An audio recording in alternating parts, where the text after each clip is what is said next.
6 juicy stocks to watch next week. What is happening, investors? It is your boy Jack. I am not a financial advisor, and today we're doing what we do every single weekend, and we're speaking about the main companies I am going to be watching and potentially buying next week. And today you guys are getting a double upload. This is my second video of today. Earlier on I recorded the video on Workhorse because it was in my head because I've kept getting messages on YouTube and Instagram about it, so I wanted to make it ASAP. And then I realized it was Saturday and I have to make one of these videos, so I'm treating you guys to a double upload. This doesn't happen very often, but these are genuinely my favorite kinds of videos to make. It's like I can just sit back and talk about the companies that I am personally the most interested in. But today's video may be a little bit different than usual, because usually we have 10 companies to speak about. But to be honest with you guys, not a lot interests me in the market as of late. So I've been getting involved in some higher risk plays and some more speculative plays, and I've been having some fun with investing. And also, some of my favorite companies, the FAANG Stocks, a few of those have had particularly interesting weeks. So we're going to be speaking about a few of those today, and they are literally the biggest holdings in my portfolio. And I'm just going to give you the stocks right now, okay? We're going to start with the blue chips. We're going to start with 3 of my favorite companies, all of which are FAANG stocks. And the first one is going to be Amazon today, okay? Ticker symbol AMZN. The second one is going to be Facebook, the biggest position in my portfolio, ticker symbol FB. The third one is going to be Google stock or Alphabet stock, whatever you want to call it, ticker symbol GOOG. And then we have 3 companies, okay? A little bit higher risk, a little bit higher reward, a little bit exciting. First up, we're looking at Hyliion. Right now, the ticker symbol is SHLL. Secondly, we're having a look at Golden Nuggets Online Casino. Ticker symbol right now is LCA. Both of those companies are SPAC stocks, so the ticker symbols will change in the future. And lastly, we're having a look at Virgin Galactic, ticker symbol SPCE. And guys, right before we get to the first company of today, okay? We are less than 200 subs away from 10,000 subs. I have been thinking of this moment for so long. Please do me a massive favor and hit that subscribe button if you're not yet. If you're already subscribed, go tell your brother or your goldfish or your nan's uncle to subscribe to the channel. Today, life-changing things happened, and when we hit 10,000 subs, I'm going to let you know exactly what happened, but it is so exciting and it's going to be so amazing for this channel. Of course, please drop the video a like as well. That helps me out so much more than you can imagine, and drop me a comment down below. Let me know what you think of any of the companies we speak about today, okay? And now, with all of that being said, let's get into our first company of today, Amazon stock. Amazon, one of my absolute favorite companies, okay? I love e-commerce, and Amazon is at the literal top of the e-commerce world. You can go onto their website and get anything in the world delivered to your front door. What I specifically want to watch them next week, okay, is because this week they went up nearly 8%, and that's just in 4 trading days, as there was no trading on Friday. I mean, for a company as big as Amazon, that is a massive rally. This is one of very few companies when you look at the 6-month stock chart, they have made ridiculously new highs. Most companies are still down, 5, 10, 20+%. Amazon said, why are you doing that? I'll just go up 50% in value. I mean, these guys are unstoppable, and they have an unstoppable man, Jeff Bezos, behind them. The literal richest man in the world. Like, what could go wrong? .com bubble intensifies. No, but really, I so heavily believe in Amazon. These are one of my favorite companies. The kind of company I'd be willing to buy at literally any given price. And if ever I see any sort of a considerable pullback, like we saw with Facebook last week, I would buy them on the spot like that. Amazon's balance sheet. Current assets, nearly 86 billion. Total assets, 221 billion. Current liabilities, 79 billion. And total liabilities, 156-ish billion. Fantastic balance sheet and a massive balance sheet. And just how rich is Jeff Bezos, the genius behind Amazon? He now has more money than Bitcoin's market cap. What? Now, in regards to Amazon, okay, I don't think a lot needs to be said. I absolutely love them to pieces, and I will continue to buy them going forwards. If you want more information on why, I do have a full video going into depth on Amazon stock that I will leave in the corner of the screen. And I have videos like this for most of the companies we'll cover today. But in these kind of videos, we just kind of fly through everything. I just let you know what's on my radar. It's not a deep dive by any means. So with that being said, we're going to get into the second company of today. And that is Facebook, baby! The literal single biggest holding in my portfolio. And last week, we saw this massive dip of 8.32% because of loads of massive companies boycotting Facebook ads. Interestingly enough, since then, it just started to rally back up. again up over 8% for the week, people. People thought that this ad boycott was the end of the world. I said it in previous videos. It doesn't really matter. It doesn't change what Facebook is, what they does. It doesn't change the long-term outlook or fundamentals. It doesn't change the absolutely incredible balance sheet. It's a short-term blip that let me buy Facebook stock 8% cheaper than it was the day before. So thank you to all of those of you who panic sold. I bought your share. Reason I'm keeping an eye on Facebook, okay, is because there are more and more big names still pulling out of their ads on Facebook through July. I mean, Coca-Cola's ones I didn't mention last time, okay? They suspended social media advertising despite the Facebook changes. Facebook is handling the situation. They're doing what needs to be done. They're putting the changes in place that have to be put in place in order for advertisers to come back to them. And in my opinion, a lot of these advertisers are doing it to gain good media attention. I don't think they actually really care. They just want to be portrayed in a positive light in the media. And that is the sad truth of it. And that is what I believe a large portion of the reason these companies have stopped their ads with Facebook comes down to. And I mean, it's true, okay? The Facebook ad boycott could pay off for companies more than advertising on Facebook. Now, I don't think this is true by any means whatsoever.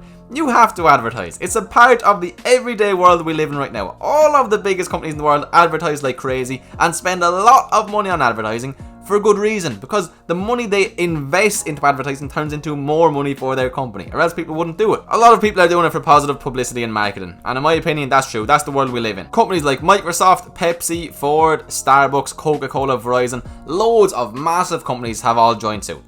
It's okay, I'm not worried. Most of these have only paused their advertising until the end of July, the end of this month.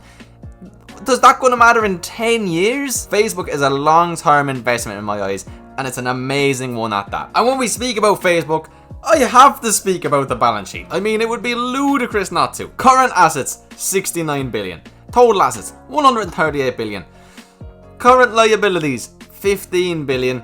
Total liabilities, 33 billion. I mean, it's just absolutely incredible, and it means that they can buy any up-and-coming company that they want, essentially. You know, they can do anything they want in order to expand. And we've seen them do this before with Instagram, right? Their initial investment in Instagram is more than 100 times what it was when they bought it. Not 100%, 100 times. I just love Facebook. Again, it's a company I have a full video on. If you do want to check it out, I'll leave it in the corner description. But I will be watching Facebook closely, and if there's any more red days, I'll buy in again. Now we're having a look at Google, okay? Another company who last week alone went up over 7%, nearly 8%. And these are a company, okay? They're the fourth biggest position in my portfolio, and I want to get them up to pretty much second biggest, very close to Facebook. I love them so much. Market cap just hit 1 trillion, baby. Ooh. Let's just get the balance sheet out of the way. 147 billion current assets, 273 billion total assets, 40 billion current liabilities, 69 billion total liabilities. I mean, like, guys, what else needs to be said? You look at that balance sheet and it seems too good to be true, man. It's incredible. Technically, Google, they're my employers, okay? I make money from YouTube right now, you know what I mean? So I kind of have to believe in the company. It's in my best interest. And what's even better is that on the 6-month chart, Google is still down 4%. I mean, you look at Facebook, who've made new highs. Loads of the FAANG stocks have made big, massive new highs. Google's still down from their very peaks, close to 5%. Incredible. 5-year stock chart shows 176% return. The PE ratio is at 29.93 for a company with this price, who is as well known as Google, who is in the FAANG stock sector. I think that is fantastic. And the way Google makes the majority of their money is very similar to Facebook. It's through advertising. And I know it's Alphabet, okay, but Google's ads businesses generated about 83% of Alphabet's revenue last year. So that's where the money is coming from realistically. That's what we have to think about. And Alphabet has said it expects the pace of buybacks to stay high. Very good, okay? That's one thing that Alphabet is known for. And it's one thing that's very good for us investors. It means that there is less dilution in the share pool, which means our shares become more valuable. It's actually a company I don't have a full video on yet. I don't know why. I need to make one. I will make one. 400 likes, and next week I will make a video doing a deep dive onto Alphabet. Now we are on to the higher risk, higher reward plays. Some of the exciting stuff that I have taken a great interest in recently. And we're going to kick it off with Hyliion, or SHLL is the ticker symbol, or Tortoise Acquisition Corp. And their mission is to be the leading powertrain provider of electrified solutions for the commercial vehicle industry. They're in Class 8 vehicles. And say, for example, you have an existing diesel Class 8 vehicle, you can hybridize it through this company, okay, with the Hyliion hybrid system and enjoy lower emissions, lower fuel costs, and a better driver experience. They're changing the way Class 8 vehicles will work in the future. What they want to do is they want to electrify trucking, they want to reduce GHG emissions, they want the lowest total cost of ownership, which is insanely important in the world of business. They have a strong customer demand, and there is about an $800 billion market opportunity. What's really cool about Hyliion, okay, is they're going to have their own hybrid truck, so you can go ahead and buy this truck, similar to what Nugget and Tesla are doing. And they also have, as we just said, hybrid solutions for your existing Class 8 vehicles. But what I really want to focus on is these future solutions, okay? 7-year total cost of ownership. Using a Hyliion truck, okay, is so much lower than Nikola or Tesla. It will make so much sense to any business who needs a Class 8 truck, who wants it to be electrified, to use this particular truck. And you would believe that if it's the cheapest, it's probably the worst, you know? Usually you pay for what you get. Well, I mean, they have the best range, they have the joint lowest charge time, they have the best payload capacity, and they have the joint best performance. No downside. It's the cheapest and the best. I mean, that is literally the absolute best of both worlds. Now, this is still a SPAC stock, and it only became of interest back on the 18th of June. Since then, it's gone up, as of right now, 164%. The last week has gone down in general, closing the week down 15-ish%. And that is after a 7.5% upwards movement. I think right now, everybody understands just how important electric vehicles are going to be in the future. In today's video, I spoke about Workhorse, okay, and their place in the EV market. I think that Hyliion could be the absolute leaders of Class 8 electric vehicles in the future. And if they are, man, we are going to look back at these times. We're going to look back and think, wow, they were $27, even they were $31, and it's going to be insane. Now, some of their financial summaries. Obviously, all of this is estimated. 2020, 1 million. Then we go all the way to 2024, okay, and that is estimated to be at 2,091,000,000. Massive increase, okay, and if this is to come true, that only reflects 2.2% of the 94 billion plus annual addressable market, which would seem extremely achievable for a company that looks as good as Hyliion. A quick recap of their advantages, okay? The lowest total cost of ownership, potentially the most exciting one. They're the only electric net carbon negative emission solution. They're compatible with any Class 8 truck from any manufacturer. Absolutely massive. There's a strong customer demand with launch partner 1,000 truck pre-order, and no additional capital is required to get to volume production. They're in an incredible place. I did open up a position in these guys. I will be watching them next week with the hope of either buying more if I see a little bit more red. I'll be keeping up to date with the newest news, and we'll see what happens. Oh baby, next up we are looking at LCA, Golden Nuggets Online. I made a full video on these guys, so I'm going to keep it really quick, but if you want all of the juicy information, go check out that full video. Now, this is an online casino going public through a SPAC stock. And there is only one other online betting site you can invest in, okay? And that is DraftKings, who you're all more than likely aware of. But DraftKings, okay, has a focus on sports. Golden Nugget Casino here is clearly a casino. I mean, you can see from the homepage, there's table games, there's card games, there are slots, there's everything you could think of at a casino. Some of the really important information. TEV 2021 estimated revenue. They have the best by absolute far. Net average revenue per user. The best by far, especially in comparison to DraftKings. That's what I'm speaking about now. Compound annual growth rate, 36%. Another advantage they have over DraftKings in particular, okay, is that iGaming players place more bets and are 7 times more valuable than sports bettors. The average iGaming player against a sports bettor plays longer, reinvests the winnings quicker, generates a higher hold for the operator, and has a higher disposable income. These people are simply worth a lot more money to a casino than your average sports bettor, which is a very good thing for this company, considering that they're already a very well-known household name in America, and now they're going public. And the situation we're in, the virus has only accelerated this company's growth. It's only propelled this company's growth. They're on track to deliver 95 million of GGR. This is essentially their sales or revenue, and $24 million of adjusted EBITDA in 2020. Industry-leading monetization. I mean, that is what you want to see, guys. And this is still a $14 stock. And look at their growth, okay? They started in 2014.